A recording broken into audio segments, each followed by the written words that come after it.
السلام عليكم ورحمة الله تعالى وبركاته.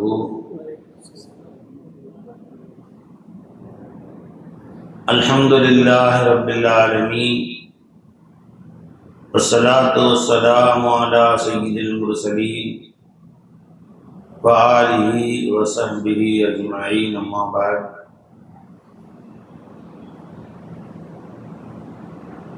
فقد قال الله تعالى في شأن حبيبه: إن الله وملائكته يصلون على النبي يا أيها الذين آمنوا صلوا عليه وسلموا تسليما. اللهم صل على سيدنا محمد وعلى آل سيدنا محمد وبارك وسلم عليه. وقال الله تعالى في كلامه القديم: والفجر وليال عشر والشفع والوتر. صدق الله العظيم. அல்லாஹ் ஜல்ல ஷானஹு தஆலாவுடைய பெரும் கருணையால் அல்லாஹ் நம்மை முஃமின்களாக முஸ்லிம்களாக தனது ஹபீபு நாயகம் முஹம்மது ரசூலுல்லாஹி ஸல்லல்லாஹு அலைஹி வஸல்லம் அவர்களின் அருள் நிறைந்த உம்மத்திலே பிறக்கச் செய்தான். அந்த அல்லாஹ்வுக்கே எல்லா புகழும். அல்ஹம்துலில்லாஹ். நண்பர்களே, துல்கஅதா மாதத்தின் கடைசி ஜும்ஆவில் நாம் இருக்கிறோம். இன்னும் ஓரிரு நாட்களில் துல்ஹஜ் மாதம் பிறக்க இருக்கிறது, ஹஜ்ஜுடைய மாதம். அந்த மாதத்தில் உலக மக்கள் அனைவரும் ஹஜ்ஜுக்கு சென்று அங்கே அல்லாஹ்வை திக்ர் செய்வார்கள். மற்ற முஃமின்கள் எல்லோரும் துல்ஹஜ்ஜுடைய பிறை 10 அல்லாஹ் தனக்கு நசீபாக்கிய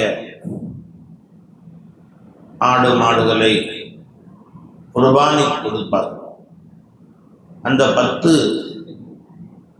துல்ஹஜ் பிறை 10க்கு முதல் நாள் துல்ஹஜ் பிறை 9, இது அரஃபாவுடைய நாள் என்று சொல்லுது. அந்த நாள் அல்லாஹ்விடத்திலே மிகவும் விசேஷமான. இந்த துல்ஹஜுடைய பிறை 1 ஆரம்பித்ததில் இருந்து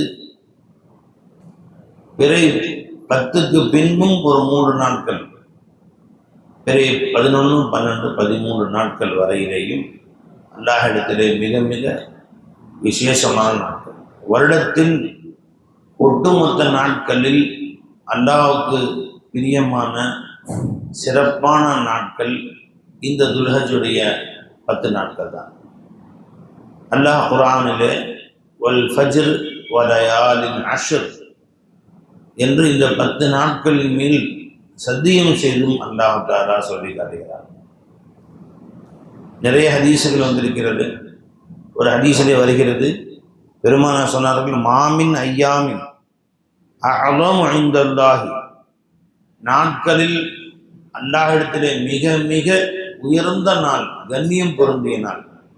வலா அஹப்பு இலைஹி மினல் அமலி ஃபீஹின்ன மின் ஹாதிஹில் அஷர், இன்னும் அந்த நாளிலே அமல் செய்வது அல்லாஹ்வுக்கு ரொம்ப ரொம்ப உவப்பான நாள் இது துல்ஹஜுடைய 10 நாட்கள் தான் என்று சொன்னார்.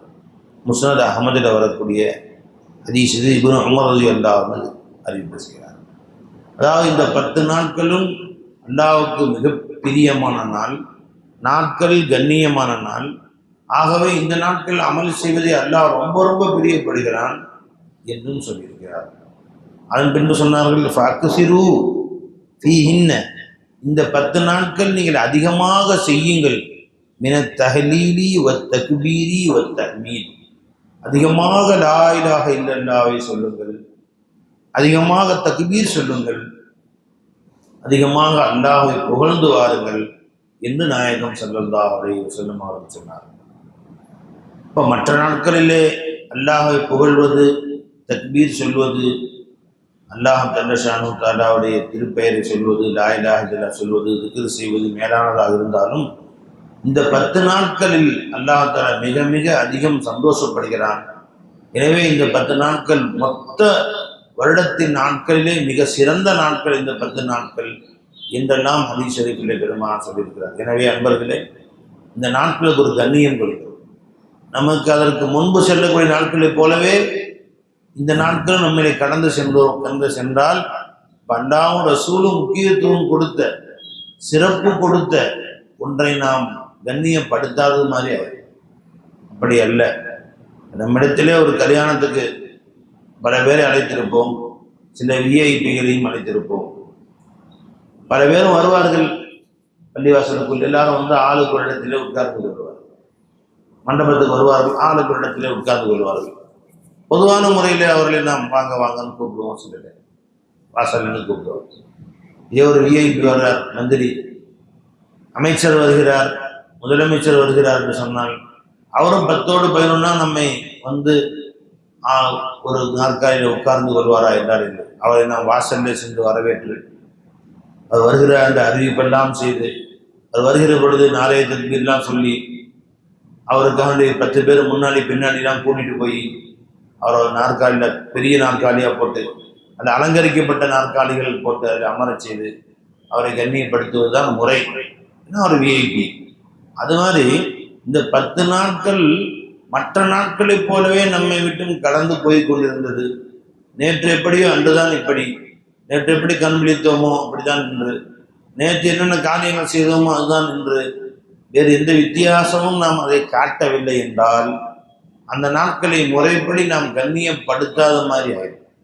அதனால் குறைஞ்சபட்சம் இந்த துல்ஹஜ்ஜுடைய 10 நாட்களிலே பெருமானார் சொன்னார்கள், அதிகமாக அல்லாஹ்வை திக்ர் செய்யுங்கள், அதிகமாக லா இலாஹ இல்லல்லாஹ் சொல்லுங்கள், அதிகமாக அல்லாஹ் தஆலாவை தஹ்மீத் செய்யுங்கள், புகழுங்கள், தஸ்பீஹ் செய்யுங்கள் என்று சொல்லியிருப்பதினாலே இந்த வரக்கூடிய துல்ஹஜ்ஜுடைய 10 நாட்களை நாம் கண்ணியப்படுத்த வேண்டும். குறைஞ்சபட்சம் இந்த 10 நாட்களில் நாம் மேல்மிச்சமாக நம்மகிட்ட என்ன அமல் இருக்கோ அதை விட சில அமல்களை மேலாக்குகிறது. 5 நேரம் தொழுகை இல்லாமல் இருந்தால் தொழுகையை கடைபிடிக்க வேண்டும். 5 நேரம் தொழக்கூடியவர்கள் தான், ஜமாத்தில் நம்ம குறைவு செய்யக்கூடியவர்களாக இருந்தால் இந்த 10 நாட்களில் எல்லாரும் இனிமேல் ஜமாத்தோடு தான் தொழுகிறது என்று பள்ளிவாசலுக்கு வர வேண்டும். இல்லை எப்பவும் தொழுகையாளிகள் தான் என்றால் மேல்மிச்சமாக தஹஜ்ஜுத், குர்ஆன் ஷரீஃபு, வேறு என்னென்ன நல்ல அமல்கள் இருக்கிறதோ மேல்மிச்சமான அமல்கள். ஊதுபத்தி வச்சிருக்கீங்களா? மேல்மிச்சமான அமல்கள் என்ன எல்லாம் இருக்கிறதோ அவற்றை செய்வதற்கு முயற்சி செய்யுங்கள். குறைஞ்சபட்சம் ஒரு நியத்து வச்சுக்கணும், இன்ஷா அல்லாஹ் செய்வோமா இன்ஷா அல்லாஹ். இப்போ நம்ம தஹஜ்ஜுத் தொழுகிற பழக்கம் இல்லைன்னு, இப்போ இன்ஷா அல்லாஹ் 10 நாட்கள் தஹஜ்ஜுத் தொழுகிறது, துஹா தொழுகிற பழக்கம் இல்லையா, துஹா தொழுகிறது. குறைஞ்சது இந்த 10 நாட்கள் குறைஞ்சது ஒரு நாளைக்கு ஒரு 3 ஜுஸு குர்ஆன் ஓதுறது. ஏதாவது ஒரு அமல் எக்ஸ்ட்ரா செய்யணும். இந்த பெருமாள் எக்ஸ்ட்ரா செய்ய சொல்லியிருக்கிறாங்க. அல்லாஹ்வுக்கு பிரியமான நாள், அதிகமாக செய்யுங்கள் மற்ற நாட்களை விட. மற்ற நாட்களை விட கொஞ்சமாச்சும் நம்ம அந்த நல்ல அமல்களை அதிகப்படுத்தணுமா இல்லையா? அதிகப்படுத்தலைன்னா நம்ம நேற்றைய போன்று இன்றைய இருந்தோம்னு சொன்னால் அந்த அமலை நமக்கு வித்தியாசம் காட்டலைன்னு சொன்னால் அந்த நாட்களை முறைப்படி கண்ணியம் செலுத்தியதாக ஆகாது. அதிகமாக நோன்பு வையுங்கள். வாய்ப்பு இருந்தால் துல்ஹஜ் பிறை 1 துல்ஹஜ் பிறை 9 வரையிலேயும் ஒரு நாள் விடாமல் நோன்பு வைக்கணும். இன்ஷா அல்லாஹ், அல்லாஹ் தௌஃபீக் செய்வாங்க. அது மிகச்சிறந்த ஒரு நல்ல வேலை.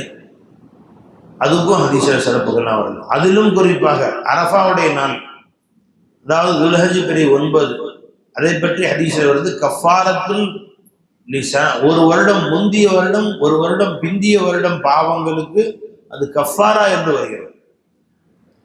அந்த அரஃபாவுடைய நாளுடைய சிறப்பை பற்றி பெருமானார் சொல்றாங்க. அன்றைய தினம் நோன்பு வைப்பதாகிறது அல்லாஹ் ஜல்ல ஷானஹு தஆலா இடத்துல யுகஃபிரு சனத்தல் மாலியத்த வல் பாக்கியத்த. முஸ்லிம் ஷரீஃபுடைய ஹதீஸ் இது. அபி கதாதா ரலியல்லாஹு அன்ஹு ரிவாயத் செய்றாங்க. சொன்னாங்க, என்று யார் அரஃபா அன்றைக்கு நோன்பு வைத்தார்களோ அன்றிலிருந்து ஒரு வருடம் முந்தி, அன்றிலிருந்து ஒரு வருடம் பிந்தி அவர்கள் செய்த அனைத்து பாவங்களுக்கும் அது கஃபாராவாக அல்லாஹ் இடத்திலே மன்னிப்பு பெற்றுத்தரக்கூடியதாக ஆகிவிடுகிறது என்று சொன்னார். அப்ப என்ன, அந்த இஸ்திக்ஃபார், பாவ மன்னிப்பு பெற்றுத்தரக்கூடிய நாளாக அந்த நாள் இருக்கனால எல்லாரும் உறுதியாக வச்சிருங்க. அரஃபாவுடைய நாள் என்றைக்கு வருகிறதோ அன்றைக்கு கட்டாயமாக சஹர் செய்து அத்தனை பேரும் நோன்பு வைப்பதை தன்மேல் அவசியமாக்கிக் கொள்ளுங்கள். வாய்ப்பு இருந்தால், வசதி இருந்தால் நீங்கள் துல்ஹஜ் பிறை 1 to 9 வரை நோன்பிலே கழியுங்கள். அது அல்லாஹ்வுக்கு பிரியமானது. தாய்மார்களும் வீட்டில் நோன்பு வைக்க சொல்லுங்க. அதில் இன்னொரு விசேஷம் என்னன்னு கேட்டால், இந்த மாதிரி நல்ல நாட்களில் நோன்பு வச்சு நாம் கழித்தால் ரமதானிலே நாம் விட்டு சென்ற நோன்புகள், நம்முடைய தாய்மார்கள் ரமதானிலே விடுவதற்காக ஏற்பட்டு விட்ட சில நோன்புகள் போன்றவற்றை இந்த மாதிரி நல்ல நாட்களில் கலா செஞ்சிடலாம். விடுபட்ட நாட்களில் கலா செஞ்சிடலாம். கலாவுக்கு கலாவும் ஆயிரும், அல்லாஹ் தஆலாவுடைய இந்த நாட்களை கண்ணியப்படுத்தியதாகவும் ஆகிவிடும். இது ஒரு நல்ல ஒரு வாய்ப்பாக அதை நாம் பயன்படுத்தி கொள்ள வேண்டும். செய்வோமா இன்ஷா அல்லாஹ் தஆலா. அதே மாதிரி யார் குர்பானி கொடுப்பதாக நியத்து வைத்து விட்டோமோ, இந்த வருஷம் நம்ம குர்பானி ஒரு ஆடு அறுக்கிறோம் அல்லது கூட்டு குர்பானி போன்றவைகளில் நான் பங்கெடுத்துக் கொள்கிறோம் என்று யாரெல்லாம் நியத்து வைத்துக் கொண்டோமோ, அப்படிப்பட்ட ஒவ்வொருவரும் இன்ஷா அல்லாஹ் தஆலா இந்த பிறை பிறப்பதற்கு முன்பு, இந்த 2 நாள் இருக்கு, பிறை பிறப்பதற்கு முன்பே தங்களுடைய தலைமுடி, கை, நகங்கள், முடி எங்கெல்லாம் இருக்கோ அதெல்லாம் சுத்தப்படுத்தி கொள்ள வேண்டும். அதுக்கு பின்பு பிறை பிறந்த பின்பு நகம் வெட்டக்கூடாது, மீசை வெட்டக்கூடாது, சேவிங் பண்ணக்கூடாது, இதெல்லாம் செய்யக்கூடாது. இதை தவிர்த்து கொள்ள வேண்டும். குர்பானி கொடுப்போம் என்று நியத்து வைத்துக் கொண்டவர்கள், மற்றவர்களை பற்றி பிரச்சனை இல்லை. அப்போ எப்போ அவங்க அல்லாஹ்வுடைய பேரில் குர்பானி கொடுக்கிறார்களோ, பிறை 10 அன்றோ அல்லது 11, 12 அன்றோ எப்போ குர்பானி கொடுக்கிறார்களோ அதோடு அந்த முடிந்து விடுகிறது. அதற்கு பின்பு அவர்கள் நகம் வெட்டி கொள்ளலாம், முடி வெட்டி கொள்ளலாம். இதுவும் பெருமானார் ஸல்லல்லாஹு அலைஹி வஸல்லம் அவருடைய சுன்னத்துகளில் உண்டு. அதே மாதிரி அடுத்த நாள் குர்பானியுடைய நாள் வந்துடுது, பிறை 10 நாள். கட்டாயமாக நாம் குர்பானி கொடுப்பதற்கு முயற்சி செய்ய வேண்டும். நண்பர்களே, பார்த்தீங்கன்னா நிறைய இடங்கள்ல வசதியானவர்கள் செய்யக்கூடியது, நாம் எதுக்கு செய்யணும் என்றெல்லாம் சிலர் எண்ணலாம். அப்படி அல்ல. வசதியுடையவர்கள் என்று அல்ல, ஷாஃபி மذஹப்படி உனக்கு அன்றைய நாளுடைய தேவைகள், அன்றைய நாளுடைய உணவு, சாப்பாடு, துணிமணி தேவைகள் போக ஒரு ஆடோ அல்லது ஒரு மாட்டிலே பங்கு சேருவதற்கு உண்டான வாய்ப்போ உன் கையில் இருந்தால் கட்டாயமாக சேர வேண்டும். இன்னைக்கு பார்த்தீங்கன்னா கூட்டு குர்பானி 3500 ரூபா, 4000 ரூபா கூட போடுகிறார். 4000 ரூபா நம்மளுடைய கையில் இருந்தால் குர்பானிலே பங்கெடுத்து கொள்ள வேண்டும்.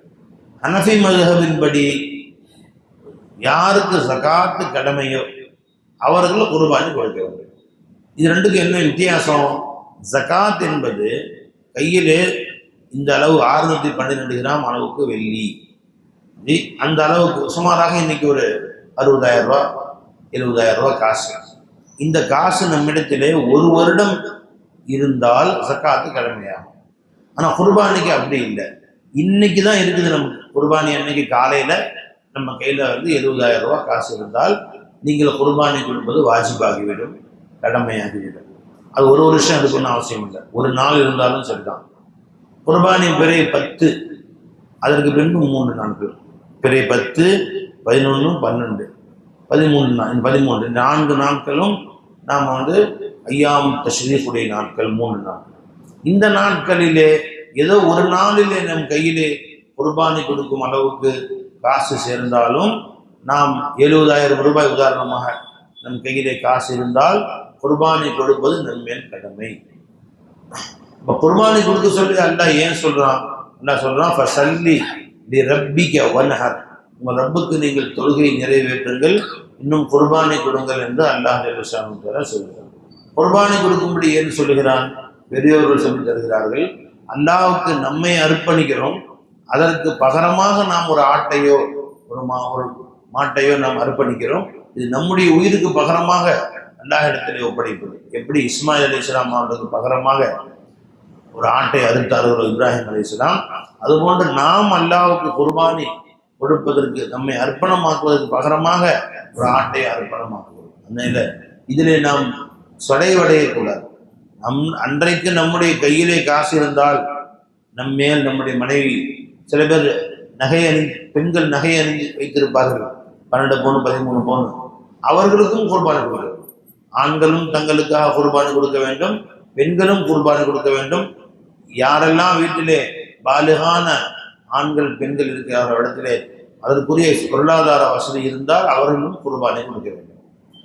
இந்த மசாயில்களில் ஒரு சில விஷயங்களில் ஹனஃபி ஷாஃபியுடைய சின்ன சின்ன வித்தியாசங்கள் இருக்கிறது. அதை உங்கள் ஊர் உலமாக்களிடத்திலே நீங்கள் கேட்டு தெரிந்து கொள்ளலாம், எது எப்படி என்பதை தெரிந்து கொள்ளலாம். நண்பர்களே, குர்பான் என்பது அல்லாஹ் கொடுக்குற ஒரு ஃபضل, அது அல்லாஹ் கொடுக்குற ஒரு சிறப்பு. அந்த வருடமெல்லாம் நமக்கு ஏற்படக்கூடிய இழப்புகளை, ஆபத்துகளை தடுக்கக்கூடியது இந்த குர்பான். ஒரு ஆட்டுடைய இரத்தத்தை நீங்கள் ஓட்டிவிட்டால் அந்த வருடமெல்லாம் இரத்தம் போடாமல் அல்லாஹ் தஆலா பாதுகாத்துக் கொள்கிறார். பெரியவர்கள் சொல்கிறார்கள், யார் குர்பானி கொடுக்கிறார்களோ அவர்களுக்கு அல்லாஹ் தஆலா ஆக்சிடென்ட்கள் விட்டு பாதுகாத்துள்ளார். அவர்கள் ஆட்டுடைய இரத்தத்தை போக்கிவிட்டார்கள், அதற்கு பகரம் அல்லாஹ் தஆலா அதை இவர்களுக்கு பகரமாக ஆக்கிவிடுகிறார். அந்த வருடத்திலே அவர்களுக்கு ஏதாவது விபத்து ஏற்பட்டு தெருவிலே அடிபட்டு ரத்தம் தெருவில் ஓடுவதாக இருந்தால் அல்லாஹ் தஆலா அதை மாற்றி விடுகிறான். இந்த ஆட்டை அறுத்து அதன் கறி தர்மம் செய்த பரக்கத்திலே அல்லாஹ் தஆலா அந்த தக்தீரையே மாற்றிடுறான். எத்தனையோ தர்மங்கள் மனிதனுடைய விதியையே மாற்றி விடுவதாக வருகிறது. இப்போ இதுவும் குர்பானை கொடுத்து அந்த கரியை ஏழை மக்களுக்கு கொடுப்பதன் மூலமாக நம்முடைய தகுதியில் ஆப்ரேஷன் இருக்கும், அல்லாஹ் தஆலா ஆப்ரேஷன் நடக்காமல் மாற்றிடுறான். ஏதோ ஒரு விபத்து, கை உடைஞ்சு கால் உடைஞ்சு ஆப்ரேஷன் தியேட்டருக்கு போகிறோம், எல்லாம் நம்ம அனைவரையும் பாதுகாப்பானாங்க. அதே மாதிரி ஏதாவது ஒரு வயிற்றில் கட்டி ஆப்ரேஷன் பண்ணுறாங்க, ரத்தம் ஓட்டப்படுகிறது ஆப்ரேஷன் தியேட்டரில். இந்த ரத்தம் அதற்கு பகரமாக ஓட்டிவிட்டால் அந்த ஆபத்துகளை விட்டும் அல்லாஹ் தஆலா பாதுகாத்து விடுகிறான். அல்லது பேராபத்தாக இருக்கக்கூடிய ஒன்றை சின்ன ஆபத்தாக அல்லாஹ் தஆலா மாற்றி விடுகிறான்.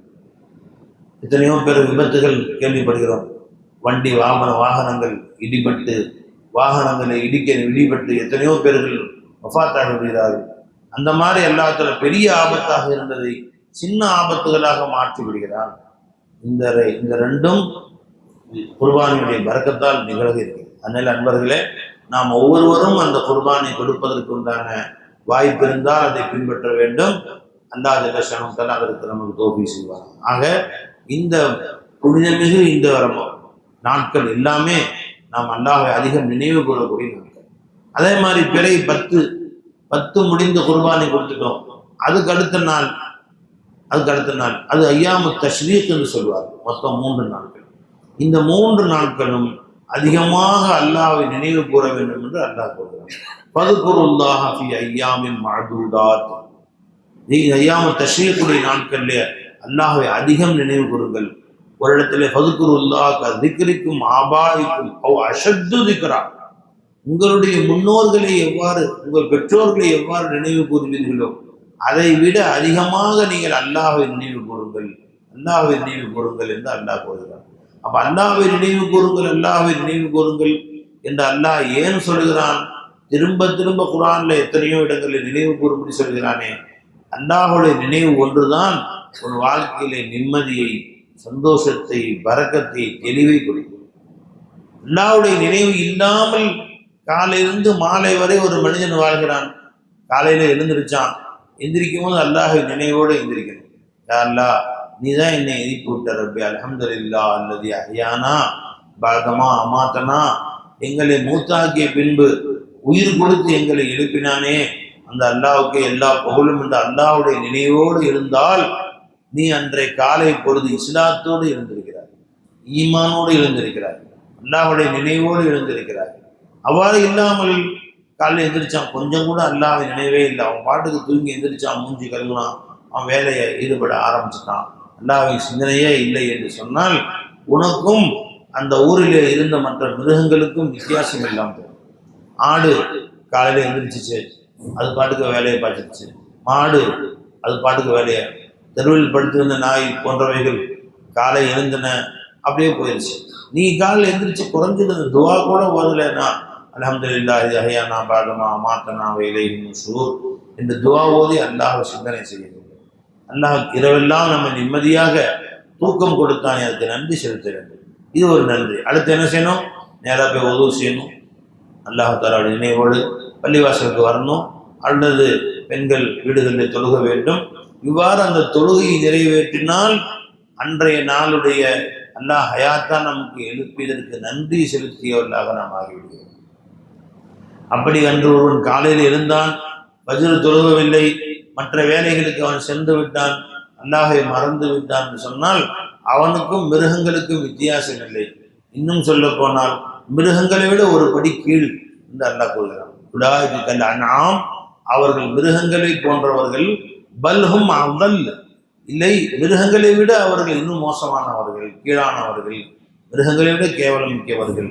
என்ன காரணம்னு கேட்டா, ஆடு மாடு இருக்கு, அதுக்கு தொழுகை கடமை இல்லை. அவங்க பாங்கு சொல்ல கேட்குறாங்க, அது விளங்காது, ஏதோ பள்ளிவாசலில் பாங்கு சொல்றாங்க, நம்ம தொழுகைக்கு அழைக்கிறாங்க என்ற விளக்கம் அந்த ஆடு மாடுகள், நாய், நரி, குதிரை, இதுக்கெல்லாம் குதிரை, கழுதை, எத்தனையோ மிருகங்கள் இருக்குல்ல, இதுக்கெல்லாம் அந்த உணர்வு இருக்காது. அவைகளுக்கு அல்லாஹ் கொடுத்ததை விட மிகச்சிறந்த அருள் கொடையை நமக்கு அல்லாஹ் கொடுத்தான். பாருங்க, நைட்டு மழை பெய்யுது, குளிர் அடிக்குது, ஜி யாராவது ஆடு மாடு ஸ்பெஷலாக போர்வை கொடுத்துருவான். அல்லாஹ் தஆலா நமக்கு குளிர் காலத்தில் கொத்துறதுக்கு போர்வை கொடுத்தான். வெயில் கடுமையாக இருக்கா, அந்த வெயிலை தணிக்கிறதுக்கு ஏசி கொடுத்தாங்க. அழகான போர்வை, நம்ம படுக்கிறது தலவாணி கொடுத்தோம். ஆடு மாடு தலவாணி கொடுத்தாங்க அல்லாஹ் தஆலா. உங்கள் ஆடை கொடுத்தான் அல்லாஹ் தஆலா. ஆடு மாடு கழுத குதிரைக்கு எல்லாம் ஆடை கொடுத்தான்னா யோசிச்சு பாருங்க. நமக்கு அல்லாஹ் தஆலா கொசுக்களை விட்டு பாதுகாப்பதற்காக ஒரு இல்லத்தையும் ஜன்னலையும், ஜன்னல்ல கொசுவலையும், அதுக்கு மேலே கொசுவத்தையும் ஆள் அவுட்டும் கொடுத்தான். இது மாட்டு கொட்டாயில் வசதி இருக்குங்களா? அவைகள் ஆயிரக்கணக்கான ஈக்களும் கொசுக்களும் கடிச்சிட்டு தான் இருக்குது. அது யாரும் இறக்கப்பட்டு அதுக்கு ஒரு கொசுவலை, அதுக்கு ஏதாவது ஒரு போட்டுத்தர மாதிரி யாரும் செய்யலை அதுக்கு. அதே மாதிரி உண்ணிகள், எத்தனை உண்ணிகள் போட்டு கடிக்கும், பேன் மாதிரி அதை போட்டு கடிக்கும். தனி தொந்தரவுகள் இருக்காது. இவ்வளவு தொந்தரவுகள் வச்சிருக்கிறோம். ஆனால் நமக்கு அல்லாஹ் ஜல்ல ஷானஹு தஆலா இரவு எப்படி படிக்க வச்சான்? அழகான மெதுவான அழகான பாய், அழகான கம்பளம், அழகான பெட்டு, அழகான தலவாணி, நல்ல உடைகள், அதுக்கு மேலே பொத்திக்கொள்ள போர்வைகள், தலைக்கு மேலே ஃபேனு, ஏசி, அழகான வீடு, கொசு வராமல் ஒரு பாதுகாப்பு, இத்தனையும் கொடுத்து நிம்மதியாக படுக்க வச்சானே அல்லாஹ் ஜல்ல ஷானஹு தஆலா. காலையில் எந்திரிச்சு அந்த அல்லாவுக்கு ஒரு நன்றி கூட செலுத்தாமல் பள்ளிவாசலுக்கு வந்து தொழுகாமல் படுத்து எந்திரிச்சு அப்படியே போனால் மிருகங்களோட கேவலம். மிருகங்களுக்கு இந்த நேமத்துகளை கொடுக்கல, இவ்வளவு நேமத்தை அல்லாஹ் ஒன்று கொடுத்து நிம்மதியாக படுக்க வச்சு காலையில் எந்திரிச்சவொன்னு ஒரு டீ, ஒரு காஃபி, அந்த மிருகங்களுக்கு அதான் கிடைக்கவே கிடைக்காது, எதுவும் கிடைக்காது. காலை எந்திரிச்சுன்னா பசி கிடைக்குமா? எந்திரிச்சு கிளம்பி எங்கேயாவது போய் ஒரு புல்லுக்குள்ளே மேஞ்சாதான். நாய் எங்கேயாவது போய் தேடணும், ஏதாவது கிடைக்குமா, எங்கே எலும்பு கிளம்பு கிடைக்குதான்னு போய் தேடணும். நமக்கு எல்லாத்துல நைட்டு படுக்கும் போதே காலையில் நமக்கு தேவையான உணவு அப்படியே சமையல் ரூமில் இருக்குது. சமையல் ரூம் ஃப்ரிட்ஜில் பால் வச்சிடுறாங்க, அங்கே டீத்தூள், ஜீனி, பிஸ்கட் டப்பா எல்லாம் வச்சிடுறாங்க. எந்திரிச்சோன்னா டீயை போட்டு குடிக்கிறாங்க. எந்த மிருகங்களுக்காவது நாளைக்கு தேவையான உணவு இன்னைக்கு சேமிப்பு இருக்கானா? இல்லை. இவ்வளவு ஏற்பாடுகளும் அல்லாஹ் ஜல்ல ஷானஹு செஞ்சு காலையில் எந்திரிச்சோம்னா அல்ஹம்துலில்லாஹ் அல்லதி அஹ்யானா பஅதமா அமாத்தனா வ இலைஹி நுஷூர், இன்னைக்கு காலையில் நிம்மதியாக எழுப்பினே ரப்பே அல்ஹம்துலில்லாஹ் என்று சொல்லி அல்லாஹ்வுக்கு நன்றி செலுத்தி, இந்த நன்றியை முழுமையாக அல்லாஹ்வுக்கு காட்டுவதற்காக அல்ஹம்துலில்லாஹ் என்று சொல்லி பள்ளிவாசலுக்கு வந்து தொழுதால் இந்த 2 ரக்காத் 5 நிமிஷம் ஆகுமா? இதை நாம் நிறைவேற்றினால் நன்றியுள்ள அடியாறுகளுடைய லிஸ்டில் அல்லாஹ் நம்ம பேரை சேர்த்துறோம். அதுக்கு என்ன கூலி தர்றான் அல்லாஹ் தஆலா? லஇன் ஷக்கர்தும் லஅஸீதன்னகும், நீ எனக்கு நன்றி உள்ள அடியானாக இருந்தால் நான் உனக்கு கொடுத்த நிஅமத்துகளை மேலும் மேலும் அதிகமாக்குவேன்.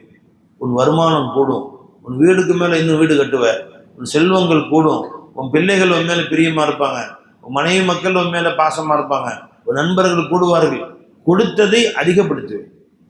வலஇன் கஃபர்தும், என் நிஅமத்துகளை அனுபவித்துக் கொண்டு எனக்கு நன்றி மறந்து வாழ்ந்த, நான் கொடுத்த வீட்டில், நான் கொடுத்த பெட்டில், நான் கொடுத்த தலவாணி, நான் கொடுத்த பாய், எவன்டா கொடுத்தான் உனக்கு? அல்லாஹ் கொடுக்காம துனியாவில் எவன் கொடுத்தான் உனக்கு இந்த சொகுசு வாழ்க்கையை? ஏசி யார் கொடுத்தா? இந்த ஃபேன் யார் கொடுத்தா? அல்லாஹ் கொடுத்ததை அனுபவிச்சுக்கிட்டு காலையில் எந்திரிச்சு மிருகம் மாதிரி வெளியே போற, ஒரு ஃபஜ்ர் தொழுகை இல்லை, ஒரு துஹர் தொழுகை இல்லை, கொஞ்சம் கூட அல்லாஹ் நிர்ணயம் வெளியே போனா அல்லாஹ் என்ன கடும் கோபமாக சொல்கிறான்? வலஇன் கஃபர்தும், நன்றி மறந்து நடந்தால் இன்ன அதாபி லஷதீத், என்னுடைய வேதனை ரொம்ப கடுமையாக பிடிப்பேன்ட்டான். இல்லையே, நான் நேற்று ஃபஜ்ர் தொழுல ஒன்றும் வேதனை வரலையே, இன்னைக்கு தான் ஃபஜ்ர் தொழுல ஒரு வேதனையும் வரலையே. வரும்போது வரும், வேற வேற வேகம் பேரில் வரும். கிட்னி ஃபெயிலியர்னு வருவோம், 15 கேன்சர்ன்ற பேரில் வரும், மூளை கோளாறுன்ற பேரில் வரும், என்னென்ன பேர் ஆக்சிடென்ட்ல பேரில் வரும். இப்போ வராது, எப்போ பிடிப்போமோ அல்லாஹ் பிடிப்பான். அல்லாஹ் சொன்ன ஃபந்தந்திர், எதிர்பார்த்து கொண்டிருங்கள், இன்னி மாக்கும் முந்தந்திரி, நானும் உங்களோடு எதிர்பார்த்து கொண்டிருக்கிறேன். எனக்கு ஒன்றும் அல்ல அப்படி தண்டனை ஒன்றும் வரல, நான் அதிகமாக தொழுகிறதுலாம் கிடையாது, ஒன்றும் அல்ல தண்டிச்ச மாதிரி தெரியலையே, இப்போ தெரியாது. என்ன சொன்னா ஃபதரப்பசு இன்னி மாக்கும் முத்தரப்பிசீன், எதிர்பார்த்து கொண்டிருங்கள், எதிர்பார்த்து கொண்டிருங்கள். காஃபிரீன் அம்ஹில்ஹும் ருவைதா, விட்டு கொடுங்கள் கொஞ்ச காலம் அவர்கள். ஏன் விட்டு கொடுக்குறான்? இப்பயாவது தெரிஞ்சிடானா, நாளைக்கு தெரிஞ்சிருவான், நாளை மறுநாள் தெரிஞ்சிருவான், தொழுகையாளி ஆகிடுவான், தீன்தாரி ஆகிடுவான், மார்க்கத்தை மதிப்பான், நல்லா விட்டு கொடுப்பான், கொஞ்ச நாள் விட்டு கொடுப்பான். கடைசியா நல்லா பிடிச்சான், லா யுஅذிபு அஸாபஹு அஹதுன் வலா யூஸிகு வஸாகஹு அஹதுன், அல்லாஹ்வை கொண்டு தண்டிப்பவனும் எவனும் கிடையாது, அல்லாஹ்வை கொண்டு பிடிப்பவனும் எவனும் கிடையாது. அசைய முடியாது, ஒட்டுமொத்த வாழ்க்கைக்கு சேர்த்து ஒரே நாள்ல பிடிப்பான் அல்லாஹ் தஆலா, அங்கத்துக்கு நகர முடியாது. இதுக்கு மேல மண்ணறையில் பிடி இருக்கிறது, மஹ்ஷர்ல பிடி இருக்கிறது. ஆகவே அல்லாஹ்வை பயந்து கொள்ளுங்கள், அல்லாஹ்வுக்கு நன்றி உள்ள அடியார்களாக மாறிக்கொள்ளுங்கள், 5 நேரம் தொழுகையை நிறைவேற்றுங்கள், பள்ளிவாசல்ல வந்து அல்லாஹ்வை தொழுகுங்கள், அல்லாஹ் தஆலா நமக்கு செய்த உபகாரங்களுக்கு நினைத்து நினைத்து நன்றி செலுத்துங்கள். அத்தகைய நன்றியுள்ள அடியார்களாக நம்மையும் நம் குடும்பத்தார்களையும் நம் மனைவி மக்களையும் நம் சொந்த பந்தங்களையும் நம் நண்பர்களையும் இந்த ஊர் மக்கள் அனைவரையும் அல்லாஹ் தஆலா ஆக்கி அருள் புரிவானாக. வாஹிரு தாவானா அல்ஹம்துலில்லாஹி ரப்பில் ஆலமீன். அஸ்ஸலாமு அலைக்கும் வரஹ்மத்துல்லாஹி வபரகாத்துஹு.